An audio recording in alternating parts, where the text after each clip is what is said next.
What's up, everybody? Welcome again to another episode of the Toddcast Sports Podcast. I'm Sambawa Nibali Jr., along Omar Williams and Denise Obi, and we're going to jump right in because we got a lot to talk about today. Every 2 weeks, catch the Toddcast on every Monday or Tuesday live. We're going a little earlier than we normally would, but you know what? It's all good because it's our second one. We're going to make it rock, make it pop. All right. Y'all ready? Let's do this. Before we get started, how's everybody's week been? Everything been good? Everything been really good.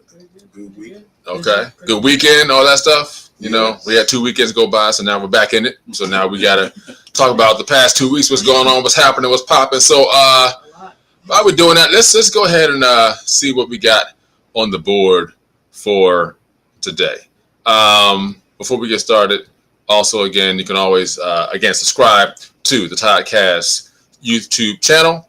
Tell your friends, everybody that you know that loves and talks sports.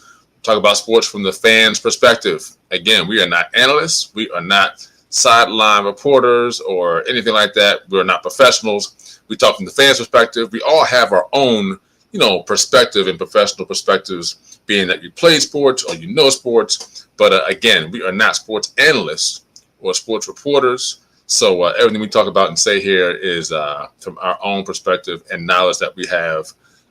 No shade on anybody who does this professionally, whether you're on TV, on radio, or have your own podcast and know what you're talking about. But we're doing it from our perspective, what we're talking about, talking from the fans' perspective to you. Got it? All right. Here we go.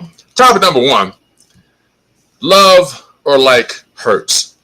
So if we're going to talk Jalen Hurts, we got to talk about the whole QB debacle. So I'm gonna let O go on this one first because I know this is his boy. He got his Hurts as the end on the day, so he wants to talk Hurts today. So I'm gonna say this real quick, and then I'm gonna let O have it, and then Denise can kind of follow up. So I know with Jalen Hurts, there's been a lot of talk out there about the fact that Jalen Hurts is not a top 5 quarterback. He's got a wide receivers. He's got the defense, the whole package. So what's the big deal? My thing is that when you're winning games, that puts you in the conversation for a top 5 quarterback. That's all I'm gonna say. Top 10 could also be 2 again, but when you won a Super Bowl, you knocked off the guy who's probably been an MVP for the past 5 years in people's eyes or the public's eyes. I think that puts you in that category. So with that said, the floor is yours, man. Love or like Hurts? Love or like Hurts. I think I'm good to speak on this because I initially always told people I don't think he's it. I don't think he has the tools. I don't think he's the guy to take this team to the next level. And then he wins the Super Bowl, right? Then I changed my tune. So I went from liking Hurts. He won the Super Bowl. Now I love Hurts, right? Call me a bandwagon jumper, but it's my guy, it's my team. So he wins the Super Bowl, and then I told a friend of mine, I'm like, maybe I got to judge him differently than the quarterbacks that I like. Like he's a winner. He gets the job done. He makes the right play when it's time to make the right play. But if you want a traditional guy that drops back, throws it to the right guy, gets it out in time, throws it good timing, he's not your man. But if you want when the chips are all on the floor, and you want somebody to come up with a good play, he's your man. So I'll say this: I understand the frustration because it's not consistent. He went from having the best QB rating all year last week.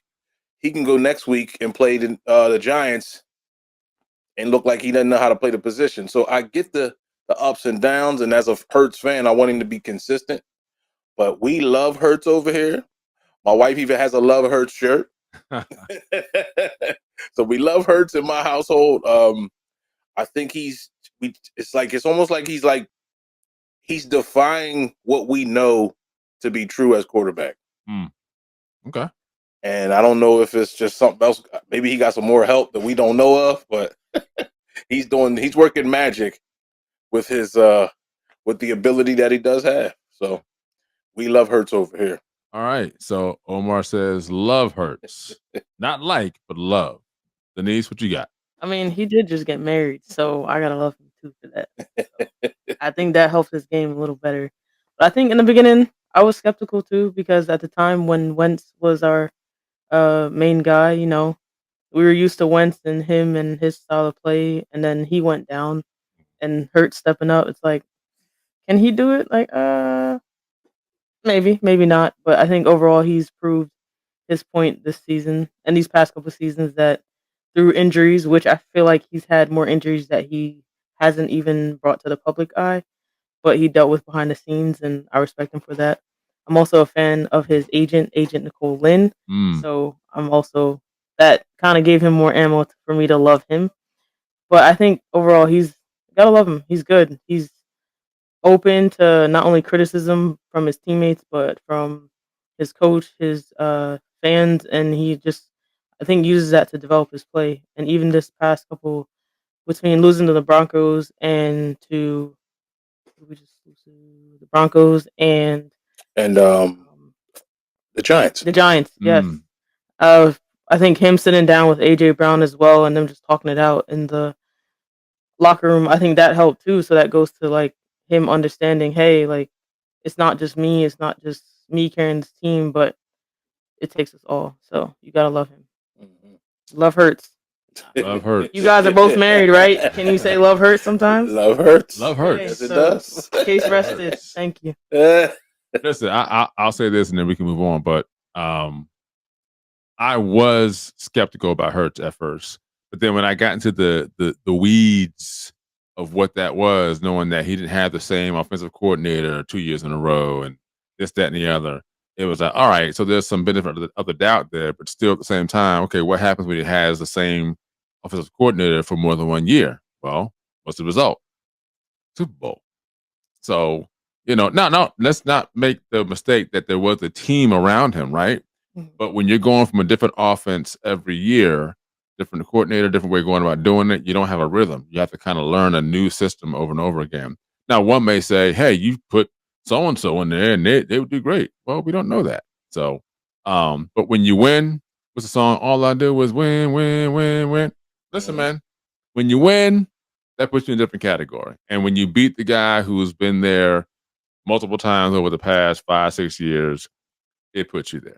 You know what I mean? So, listen, I'm not an Eagles fan. I will definitely say I like Hurts. So I'll leave the love Hurts to y'all too. Okay. I'll let y'all keep the love Hurts. Better than one. I like Hurts. And I mean, listen, over time, when it's all said and done, hopefully there's not that latter part of the career where things kind of start to go the other way. So hopefully he kind of ends on a high note and just kind of stays there. Now, I'll throw just one little monkey wrench in there. You got Lamar Jackson, who kind of has the same team build as Jalen Hurts with the Eagles, who has not gotten it done.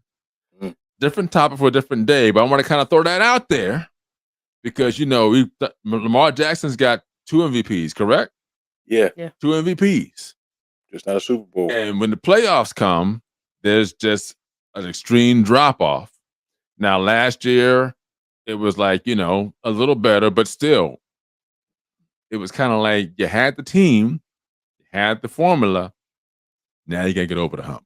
So, different time, a different day. Just want to throw that out there because, we're quick to throw Lamar Jackson under that playoff bus.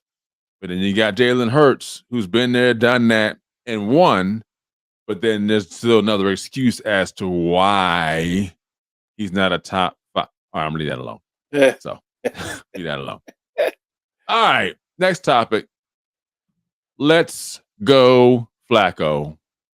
Cincinnati Bengals played the Steelers on Thursday Night Football, and I'm going to be honest, I was not one to say that they were going to win the game. Now, I wasn't saying it was going to be a blowout, but I will say, I'm like, well, look, we got this, that, and the other going on.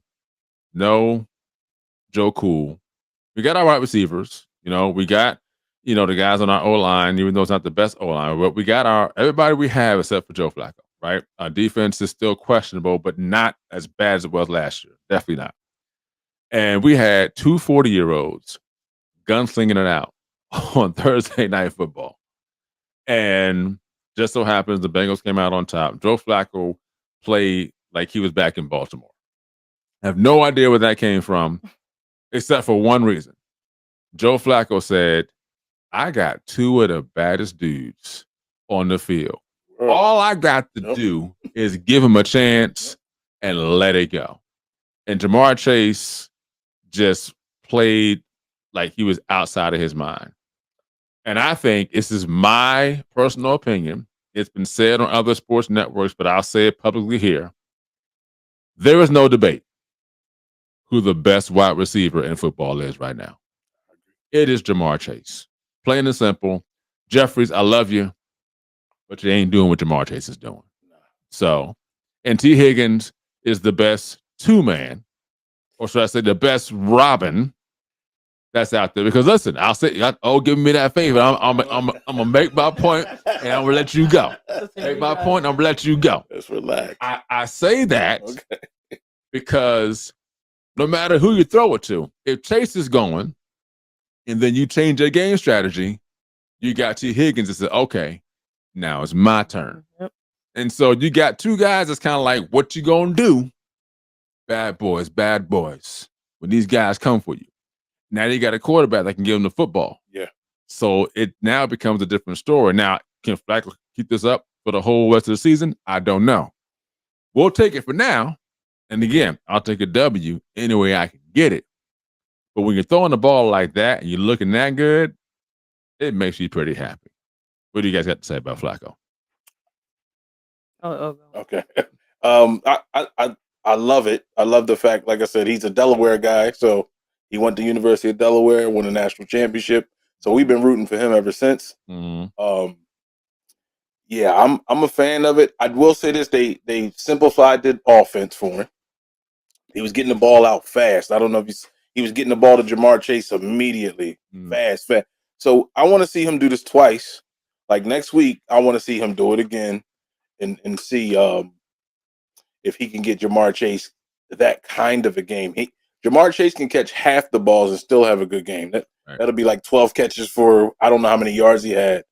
But if he could do that again twice, maybe he found some new life, and maybe he could take him on a little run. Now, for this best Robin in the game, T. Higgins. I love T. Higgins.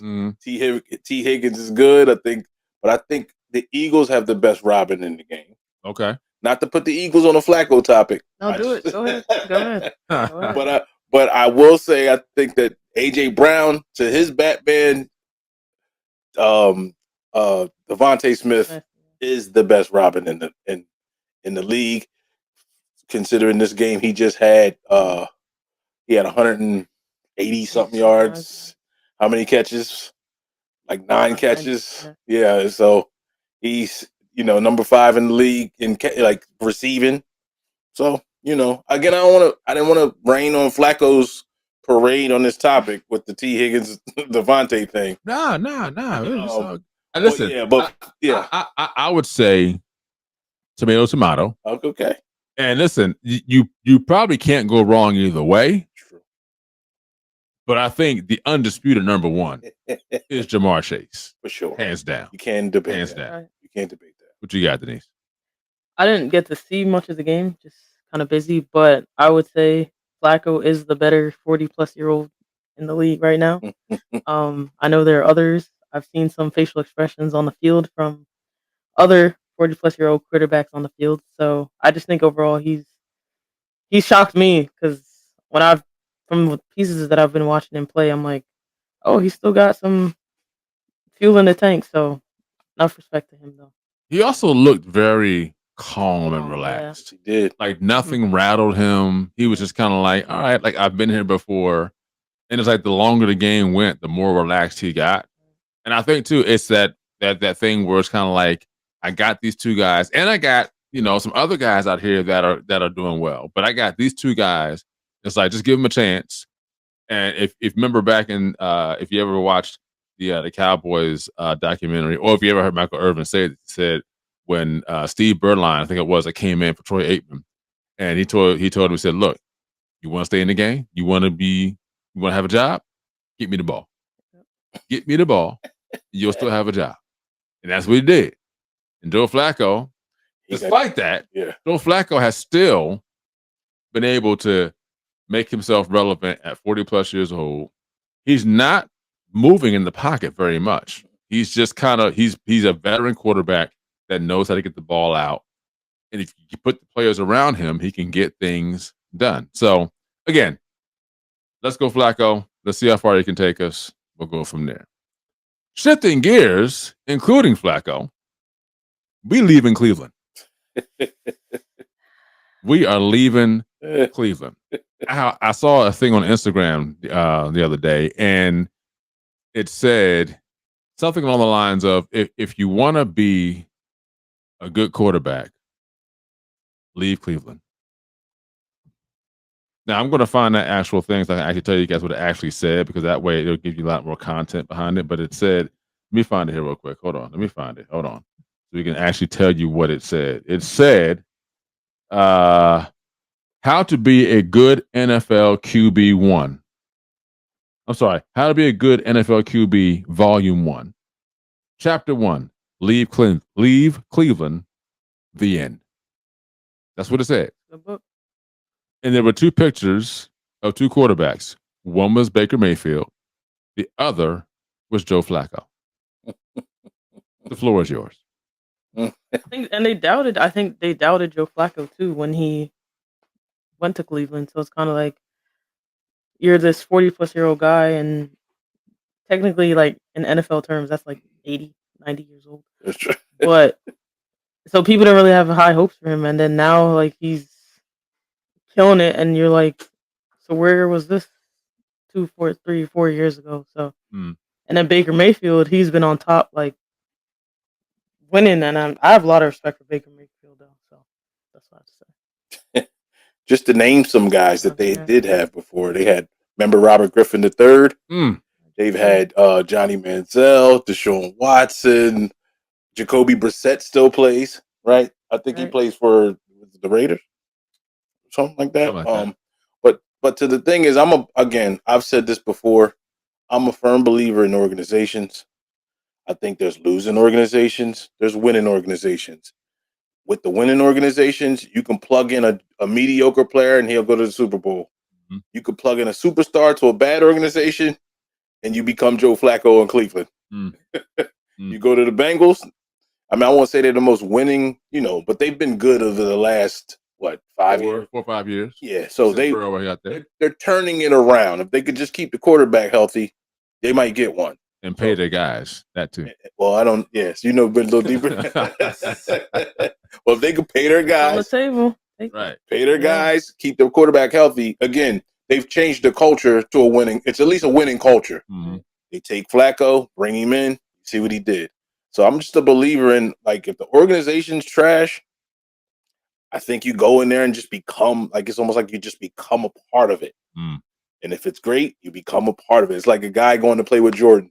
All of a sudden now he plays defense. When you don't play for Jordan, he's not playing defense. You know what I mean? It's just you get a part of the culture. You play with Tom Brady, you run hard every play. You may not catch the ball, but you're not complaining anymore. It's just it's the culture of the Patriots when Brady was there. So I believe in culture. I believe in organizations being good or bad. I think it's the standard. Yeah. What's the standard being set? Right. The standard in Cleveland, what's the standard? And again, we're not questioning the ownership and all that, but I think when you see a standard not being met, you have to question, what's the standard? Let's be really honest. The Cleveland Browns have not been a winning organization since Bernie Kosar. Since Bernie Kosar. And even then, like, the farthest they got was the AFC Championship game, which is good. It's great. But since Bernie Kosar, they have not been relevant to winning in the NFL. Now, they've had some decent seasons since then. But in a 30-year span, they have not been relevant since Bernie Kosar. And that's kind of sad. And they've had some really good quarterbacks. Now, my question is, and this is just a hypothetical question, but Deshaun Watson, as Omar mentioned, Baker Mayfield, Johnny Manziel. Johnny Manziel is a bit questionable, but they had him, right? You had Joe Flacco Right. and a couple other guys. Robert Griffin III, RG3, Remember Brady Quinn? The guy Brady from Quinn. Notre Dame? So all these guys, when they left Cleveland, became relevant on teams that were winning. That says a lot. Not to mention that Cleveland also had a couple good running backs as well that did decent in Cleveland, but when they left, they skyrocketed. So I don't know. Organization, as O said, culture, what's the standard? I don't know. All I know is we leave in Cleveland. That's all I got to say. We leave. And curse. All right, next topic. This is about what's coming in February, and we're calling this topic Super Bunny. Now, I'm going to tread lightly on here because I don't want any high negative, backlash. But we all know that Super Bowl has announced that Bad Bunny will be its halftime entertainment. And there are a number of people who are upset that that is the case.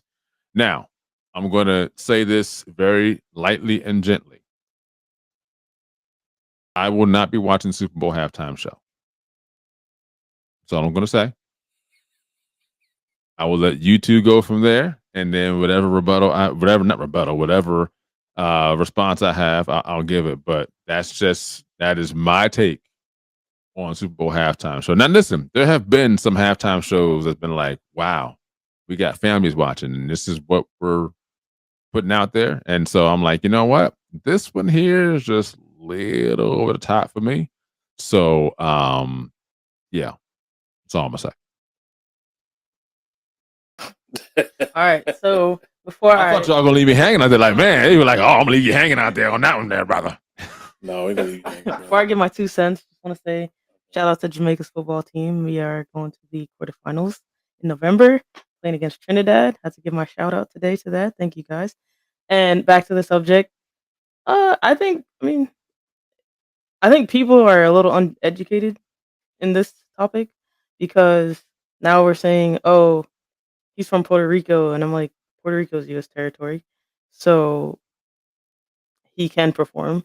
And also other international artists like Shakira, Rihanna, U2, Coldplay, they've performed at the Super Bowl, so it's kind of like whether it's America's game or not. And technically, if the NFL as a brand is launching out into Brazil, into the UK, into all these other countries, Mexico, like of course you kind of want to incorporate all these other countries' style of music, style of play into this territory. And once again, Puerto Rico is a U.S. territory, so him performing should not be an issue, whether you like his music or not. And I think hopefully he does well. Hopefully he brings out other artists like Daddy Yankee, some of the other artists that past people have listened to, from the youngest to the oldest, and incorporate the Hispanic bachata vibes, and have fun. It's just a halftime show. It's just halftime. It's not the full game, so people will survive. Say that. Before you go, I like how Denise just turned that whole situation. I like that. See, this is why we have her here. She gives that perspective, and you be like, oh, I never thought about it like that. Okay, all right, okay. It's Bad Bunny, just I mean, I don't agree with some of his songs. I'm like, okay, can't as a Christian. There's some songs I'm like, okay, a little risky, but I think overall, just if you watch it, you watch it. If you don't, you don't. Either way, so you'll survive. Go ahead, though. So it looks like the energy's coming from one side. So it's not that this is a political. Well, it's kind of a political topic because it's the president has beef with Bad Bunny. Apparently, it was a tweet that said, "Are you a tweeter or a president?" Right. So you know how the halftime show is this Americana moment where it's America's game, right? Mm-hmm. So I guess it's like, you know what?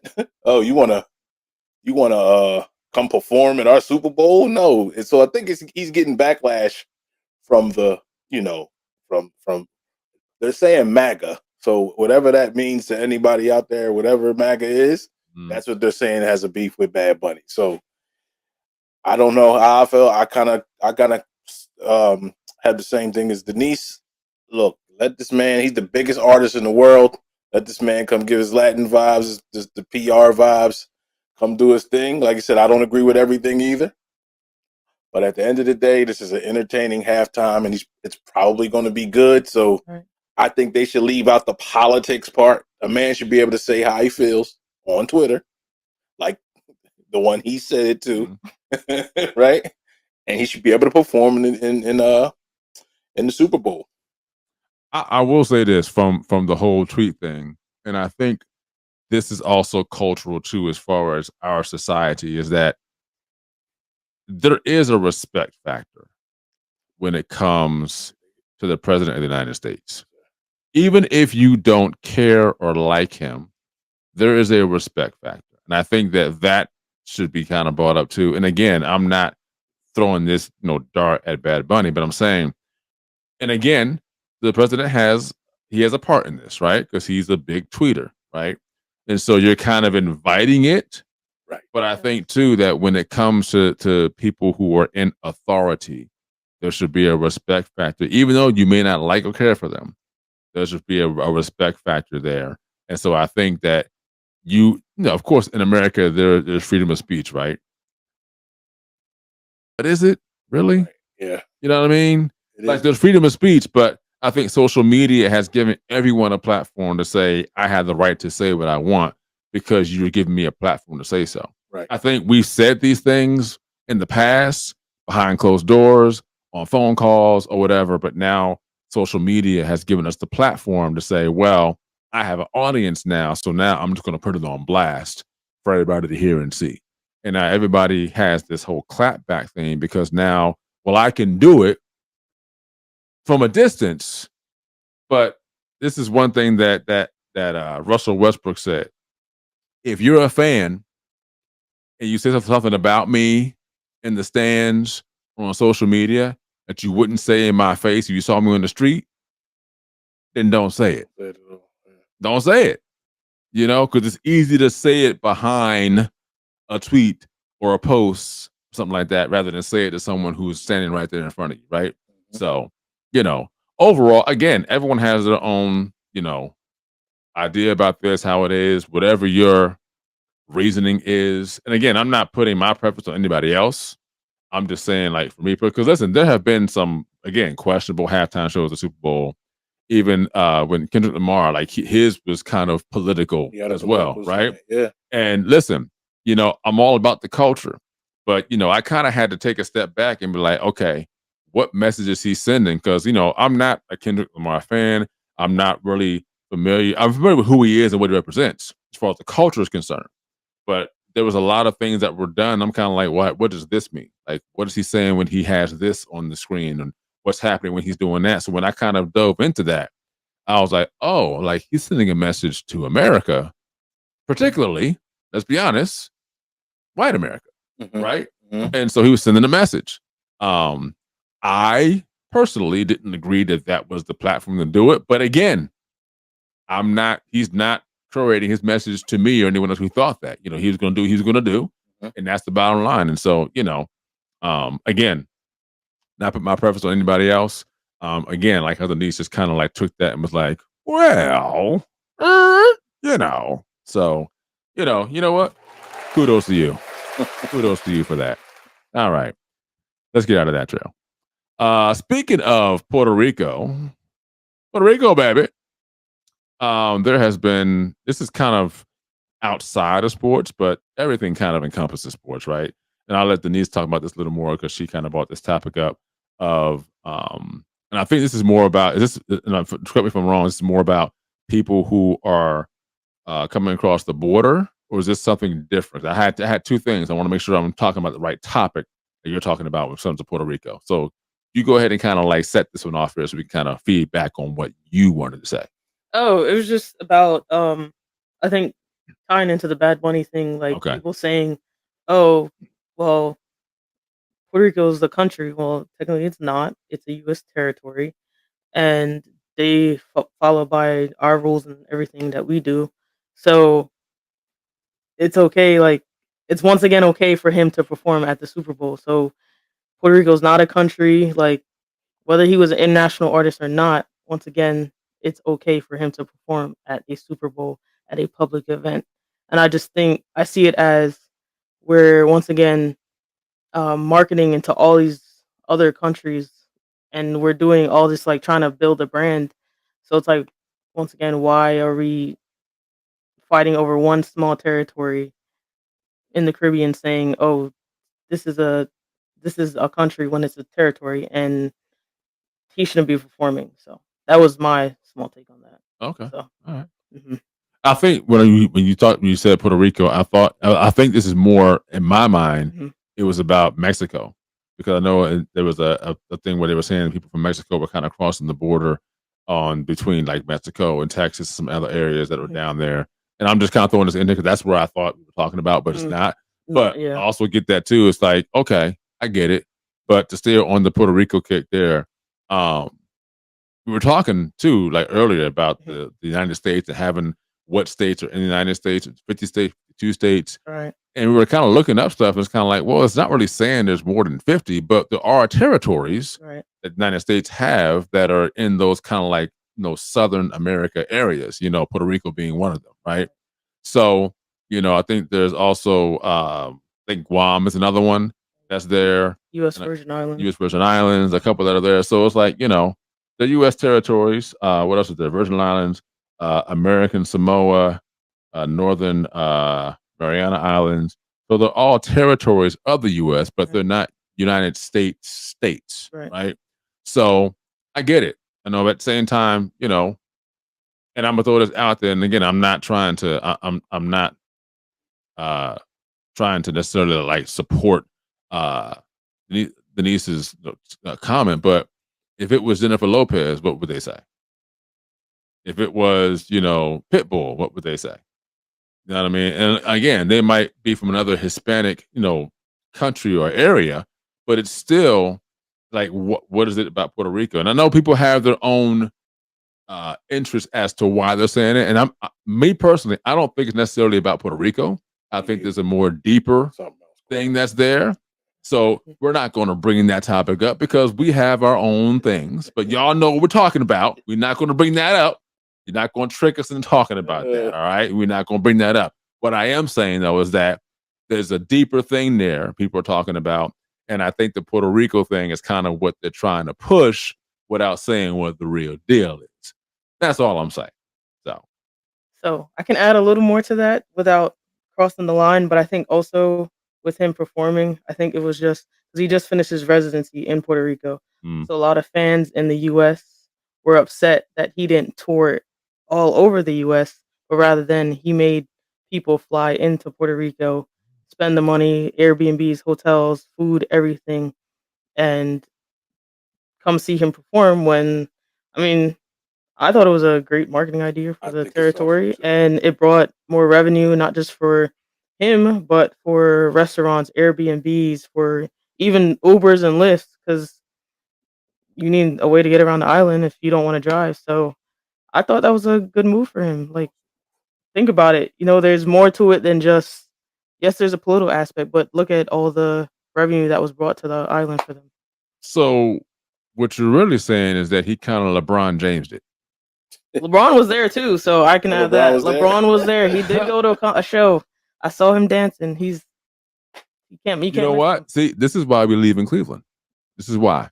Because once LeBron left, it was like everything just kind of went down. When he was there, it was like everything. Oh, a cheeseburger cost $45 because LeBron James is in town. You know what I mean? So he just kind of brought the market up. So business aspect, business kind of deal thing. So okay, I get it. Thanks for the extra piece of information because that put more context to some things. So all right, again, this is why she's here. What she does. All right. Jamaica. Yeah, man. All right. Let's switch topics here. Oh no, Ohtani. Oh no, Ohtani. Baseball. A topic we have rarely talked about, but we're going to talk about that a lot more because Denise is a big baseball fan. So She brought this topic to us, but I am no stranger to what she's talking about because Ohtani has had some struggles over the past 2 years, particularly when it came to the playoffs. And so over the past 2 years, he kind of was a no-show for, and this is a sports topic, kind of a no-show for number one, the amount of money he's being paid.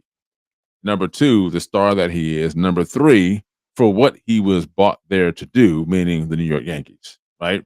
So the playoffs have not been his best friend over the past 2 years, despite the one game that he had. And it seems like all's been forgotten. Seems like that's kind of the trend now. Like once you do the really big thing, all is forgiven, all is forgotten.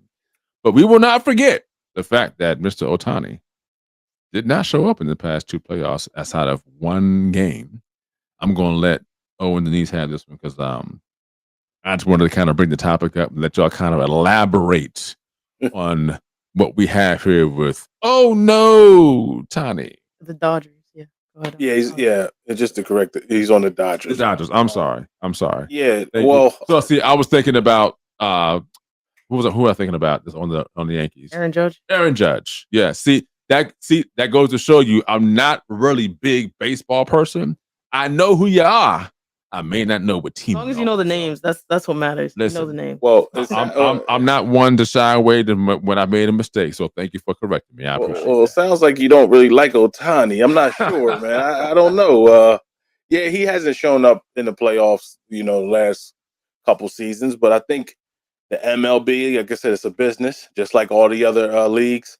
And I feel like a guy that's pitching and hitting at the same time, they want him to be the biggest star in the world. And I feel like now he had that one game where he pitched a no-hitter or was either a no-hitter or no runs up until the 6th inning. And then he hit 3 homers in one game.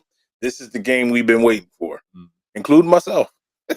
I am kind of an Ohtani fan. I like greatness, right? So if a guy can pitch and hit the ball like the best of them, I think that's one of the best things you've ever seen. Again, to TK's point, he hasn't done it yet, but the MLB has been waiting for this moment. I've been waiting for this moment, and I think he's probably going to win a World Series this year.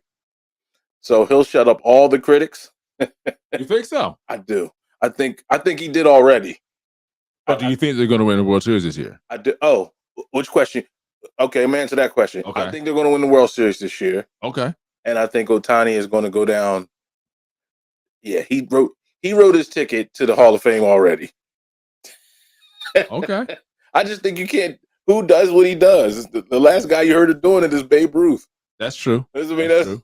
Nobody's done that, so he's wrote his ticket. Okay. So again, I'm a fan. I like him, so we'll see what happens. I know he had that little scandal, and the haters came out to talk about it. Right. But now he's about to redeem himself, and I would say go Dodgers, but they beat the Phillies, so I gotta let that. Yeah. I gotta tuck that in. So go Ohtani. Oh no, Tani to go, Tani. Yeah, I'm rooting for him as well. Yeah. My Yankees are out, so it's okay. I'm rooting for him. But I think this is a point I always stand on when it comes to sports, especially professionally, is when you pay these players so much money up front, you don't give them a chance to develop themselves throughout the season. Because then now it's like, I feel like some of these players, especially when they're getting these multi-million-dollar contracts, it's kind of like, oh, I'm paid. I'm guaranteed this amount of money. So they kind of step back and they give average. And I think that when I see that, I compare that to Juan Soto, when he was on the Yankees, when he wanted to bounce. But at the same time, he wanted all this money, and I'm sitting there thinking, like, you're not worth all that. Sorry. Like, you're a great player, but you're not worth all that. Right. So when he left, I was like, look, build around Judge, and that's exactly what they're doing right now. So Ohtani, he can do it. He has the style of play. I'm rooting for them to go to the World Series. I don't know about winning it, but I'm rooting for them to go to the World Series and knock it out the park. So hopefully he does great. So I'll be watching. Correct me if I'm wrong, but I believe I heard them say that as far as hitting goes, like Ohtani really didn't like practice hit before game started. It was all about pitching. Right. Yep. And so they said after this last slump, he decided to go out and practice hitting before the game started. And then next thing you know, wham, bam, thank you, ma'am. He's got this huge game. Right. So, I mean, do we think that he's found a new way of warming up, or is that just, hey, I'm in a slump, let me find a way to get out of it, and now that I'm out of it, okay, I'm good to go? Yeah, I think you got to do it. I was gonna say, I think it's a way of, now that I'm out of it, I'm good to go. And it can hinder him, it can help him, but it can also hinder him if he's not practicing everything. If you're just practicing one area and something happens during a play, especially like the World Series, and you flake, then your fans are gonna, especially LA Dodgers fans, they're gonna eat you alive. So we'll see. I'll say this too, and this it's along the lines of this, but I think, me personally, now number one, I'm a Magic Johnson fan, and my thing is, wherever Magic Johnson has gone to own a team, things have changed very quickly. So I mean, you've got the Commanders, Dodgers. I believe he owns part of the Sparks. I believe, I'm not sure. And then he has hockey. He's got the oh my gosh, Mighty Ducks. Who is it? Is it the Mighty Ducks or no? The Mighty Is Is it LA team? It's the LA team. Yeah, I think it's oh my gosh, where Wayne Gretzky played at. Oh, the Kings. The Kings. I believe he has the Kings. So everywhere he has gone as a owner, like the culture has changed. Again, culture that we talked about, culture, it's changed. And it's just, it's almost like O said, he's like, well, I think they might win the World Series this year. Like, it's possible. And if they don't, like, they probably will eventually, because it's a Magic Johnson owned team. So, I mean, I just want to throw that out there. You know what I mean? And so I think that too, when you have someone that knows how to win and now owns your team, it's like, you gonna have to find a way to win. He's a winner. And so I guess Ohtani said, look, let me go out here and figure out what's wrong before somebody decides to say, you know what, you're worth it, but I don't know if you're worth it to stay here, buddy. I'm not sure. Howie Roseman. Yeah. So, we'll see what happens. I'm actually interested in seeing what happens with Popovich, because I know with the NBA and all that, I'm going to see what happens where he goes afterwards, unless he just goes into the shadows, because he may decide to do that. But if he decides to go into like some kind of ownership or like a GM kind of level, I'm like, that might be a team you might want to go play for. Yeah, another winner. So speaking of Popovich, we're going to talk a little NBA preseason. Now, I don't have much to say about this because it's not the season yet, and a lot of the guys aren't playing yet. But I have one thing I do want to say, and this kind of echoes what Charles Barkley said, but I said it before Barkley said it, but Barkley kind of said it afterwards. Not that Charles Barkley heard me say it, but there's been a lot of bad NBA basketball during preseason. When I say bad, I'm talking like little league, elementary bad basketball. And I'm looking at a couple preseason games that I just kind of glanced at. And within 5 minutes of watching the game, I'm like, I can't watch this. Like, I just can't watch this. Like, this is just not $1 million basketball player ball that I'm seeing. Right. And we were talking earlier before the show, and one thing that Omar mentioned, he said that he believes, and correct me if I'm wrong, Omar, about the not the culture, but the way the game is being played now is now tainting the game. And for me personally, because now I hear this talk about a 4-point line in the NBA. I'm not sure if it's just for All-Star games or for the game itself, but I can't say I'm a fan, but I'm also like, well, look, if it's a business move that works, okay, like, do what works for business. But then I look at it from the entertainment perspective and the game perspective, and I'm like, is this the best thing for the game, right? Because when I watch college basketball, I see the fundamentals of the game being played. Guys are playing for something. Now, again, they have the NIL, and that's, in my opinion, has tainted the game some. But when I see NBA, the one thing that irks me the most about the NBA is when a guy drives to the basket and he's right there under the basket Kicks it out. and he kicks it out for someone to shoot a 3-pointer. Why didn't you take the layup or dunk? It is a high percentage shot. You kick it out to a guy for a 3-point shot. All you had to do was turn around and make the layup. Why are you doing that? Or you see guys on a fast break, and they're under the basket, and they kick the ball out to a guy for a 3-point shot. It's like, you were there for the layup. Why are you not taking the layup? It's like you're leaving points on the board. And it's like this gamble of saying a 3-point shot is the shot to make because that's how you win games. Now, I'm not an NBA guy, right? Meaning I've not played in the NBA, never coached in the NBA. The farthest I went was college basketball, right? I played like a semi-pro summer league, as far as I got, right?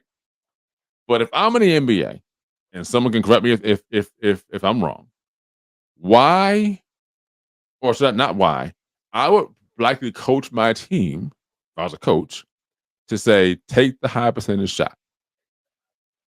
The percentage of that shot going in is a lot higher than a 3-point shot.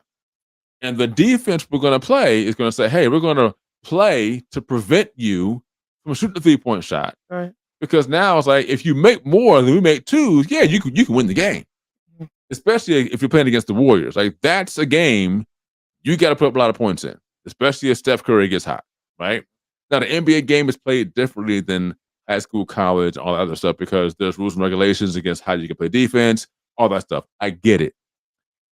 When it comes playoff time, the reins off. Mhm. It's like, who wants it back? Who wants it back the most, right? So that's my take on it. I will say that, again, back to my original statement, the NBA preseason, I have seen a lot of bad NBA basketball. And I'm really concerned about the direction the game is taking from an entertainment and fundamental standpoint, because I believe that the NBA game is trickling down into our AAU, elementary, middle school, high school games. And I'll kind of leave that there and let you guys kind of run with it from there. Yeah. I like I said, I was saying earlier, I think the analytics have taken over. So, like, you get guys from up top saying, this is how I want the team to be ran. Right. Telling the coach what, like, it's numbers guys telling the basketball guys what to do. So the numbers guys are giving them the data, and the data says, if we shoot more threes than twos, we only got to make, I'm telling you, it's probably all mathematics. We only got to make half the threes than the twos, and we still come out on top. So when you do the math, it makes sense. But, like, as I was saying before, in game flow, twos give confidence. You keep missing threes, and you just got to see the ball go in. So if a shooter got to see the ball go in, a layup might help. A 2-pointer might help. A mid-range shot might help. That 3-pointer may not be going down. And I just think analytics doesn't account for that kind of thing. Like, momentum is not in analytics. Like, the momentum of the game. Like, we get a steal. Analytics doesn't tell what the steal did for the team afterwards. It just, on the books, it says 1 steal, right? Like, it doesn't go with what comes with the steal. Right. So I think the numbers are cool to an extent, but the numbers doesn't talk about sports as a whole. And I think analytics is taking over. And I think these kids, like, so it's trickled down. So in the NBA level, it's the numbers, right? So everybody wants to go there, so they mimic it. So now it's trickling down to levels that don't even have the data. They're just playing this way. Everybody wants to step back. You know the double step back. I think it's a walk. Yeah, it's a walk. The double, triple step back. I call it the James Harden. Yeah, it's the triple step back. Right, that, like, the analytics, again, for the analytics, step back. Yeah. Why take the 28? What was it? Why take the 27-footer when you can step back and take the quick 30? It's only a difference of 3 feet, but a difference of 1 point. Makes complete sense to me. But now you got kids just doing the move and just shooting it. You know what I mean? So analytics has ruined the game for me. I really don't even look at basketball like that anymore.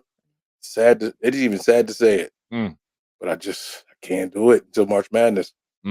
That's only when I get involved. Yeah, I was gonna say March Madness is when I think ever since the last great NBA championship with Curry, Thompson, Yes. Draymond Green, like when they're all together, I think that was like the last where I was like, oh, I really am in tune to basketball. And then since then, it's just it's just not the same. And the kids, I think with the whole NIL deal again, like it's like now they're not working hard. It's like all I have to do is make a few passes. I may get a contract, but I'm just getting paid in college. So now the love for the game is just different. Now it's the love of the money to get into the game. And so like the dynamic, it's just not the same. I'd rather watch college or I'd rather watch football. Yeah, it's just not the same anymore. Yeah, I agree. I mean, I'd rather watch college than the NBA. Like the playoffs, I may watch, and that's a May. You know what I mean? Just to see how things are going. But I'd rather watch college right now than the NBA. March Madness is a definite that I watch. Even though, like I said, the NIL has come in and kind of, made some things a little iffy too for me, and that's a more personal thing. I still think college basketball right now is better than the NBA. At one point, the NBA was far above college basketball. College basketball was still good, still great, but the NBA was just like you were striving to get there. So now what the NIL has done, it's brought the NBA, the paying players aspect to the college area. And now it's kind of like, well, if I don't go to the NBA, I still made $3 million in college. Right. Like I'm good. And it's kind of like, hey, I'll go to the school's going to pay me the most. Like I'll play a year here and I'll play a year here. So I'm like, are you actually getting an education? Or are you just going from school to school to play basketball? And then when you're done, education is like a far-fetched thing for you. Those are questions that I have. How many colleges are graduating basketball and football players? And I say that because, listen, while you have soccer and tennis and lacrosse and softball and all that in college, the two sports that are pushed the most are basketball and football. And my question is, what is your graduation rate for those student athletes? My opinion, I don't know. I have to look it up and see what the numbers say, or the analytics, or the data, and what it says to see how many student athletes are actually graduating from college, whether they graduate in their 4 years or 5 years, or they graduate, say, 10 years later, like Vince Carter did, where he graduated after he got to the NBA. He took classes and then he graduated. Right? Is that happening? But if you're going to college and you're just trying to get an NIL deal to make some money, I'm like, you're going to college for the wrong reasons. And then that's also drawing the wrong thing to that student athlete. They're just going there to get paid and get some money. Again, that's another topic for another day. But again, NBA preseason, I hope that you guys have some better basketball in store for us, because if not, I'm tell you right now, I will watch to talk podcast sports. Yeah. But I ain't watching because I want to watch, and this is something I want to look at. I'm just telling you that right now. So that's all I'm gonna say. All right, before we go, any last words before we go? Anything you want to let people know, sports wise, what we might have missed, didn't talk about, anything of that nature? Yes, no. Go Birds. That's all I can say. Go Birds. Go Birds. And let's keep our eye on this Shedeur situation. We'll see it. I'm sure we'll bring this back up as the season goes on. As of right now, he is QB2 right now, right? Yes, sir. Okay. I think he might get a shot soon. You probably will. I haven't seen anything to highlight it from who's QB1 now. I forget his name right now, but it'll come back to me or not. That probably should tell you who should be QB1. Yeah. I think it's Gabriel. Gabriel is his last name. Okay. Oh, is it Dylan Gabriel? Yeah, okay. Gabriel. Okay. That came back to me. All right, cool. There we go. Dylan Gabriel. Listen, no hating. It's just, look, man, the eye test tells it all. I'm a fan of the eye test tells it all. But yeah, I'll leave it at that. The eye test tells it all. That's all. I was gonna say, send Shedeur to Vegas. Stand on that. I will stand on that until. Now listen. Now, are we going to Vegas because Tom Brady's there? Yes and no. Okay. He's there in what capacity? He's the GM? No. He's taking on an ownership role, if I'm not mistaken, or is okay. But he's not he's taking on like a partner ownership role, not okay. Like a full on. Okay. So now listen, going back to the Magic Johnson thing. He's a winner. I mean, he's a winner. I would listen to it. Tom Brady's a winner. Tom Brady. I mean, if you go to Las Vegas and Tom Brady's there, you can learn a little something. So that could be a plus. Right. And listen, Tom Brady, he's a different dude. Like he has some different guys on his team. We're not gonna name the list right now, but he has some guys on his team that were questionable. But when like Omar said, you get with Tom Brady, fall in line. You got to fall in line. Yeah. Or because if not, if you don't fall in line on Tom Brady and Bill Belichick and Robert Kraft, your career might be over. Because anybody else gonna want you. You don't fall in line in there. So, and some guys' careers have started and ended there. Yep. Or it ended there because you came from somewhere else and you didn't fall in line and it ended. So that could be a very good look for Shedeur. See, this is why Denise is here. She just drops the knowledge. She's just like, send him over to Las Vegas. He gonna be all right. Leave the bling here in Cleveland. Go to Vegas right now. And listen, it's while the Raiders may not be the greatest right now, it is a big market team. It's Las Vegas. That's LA. Now you got to. Sorry. It's Vegas. It's Vegas. Now you got to be careful when you go to Las Vegas because like my man Stephen A. Smith says, you can get in trouble when you go to Miami. You can get in trouble when you go to LA. They're in trouble now. So when you go to Las Vegas, you want to be careful because you might get in trouble if you don't keep things. But you got Tom Brady there, so that might be a really good thing for you. So let's see what happens. We'll keep an eye out and see if Shedeur Sanders ends up in Las Vegas. As of right now, he is QB2 for the Cleveland Browns. But as we said before, we leave in Cleveland. So anyway, in a full circle. For the Toddcast Sports, my man Omar, my girl Denise, Simbawa Nibai Jr. Thanks for joining us, and we'll see you guys in 2 weeks. Again, every 2 weeks, every Monday or Tuesday, 9 p.m. We're going early right now, so we'll probably get back on our 9 p.m. time a little earlier, or maybe the next week or two, next 4 weeks or two, to see what happens. But again, subscribe to Toddcast Sports. We'll be here talking sports from the fans' perspective each and every time. Thanks again for joining us. Have a great rest of your evening. And for all of us here, we will see you next time. Thanks so much. Peace.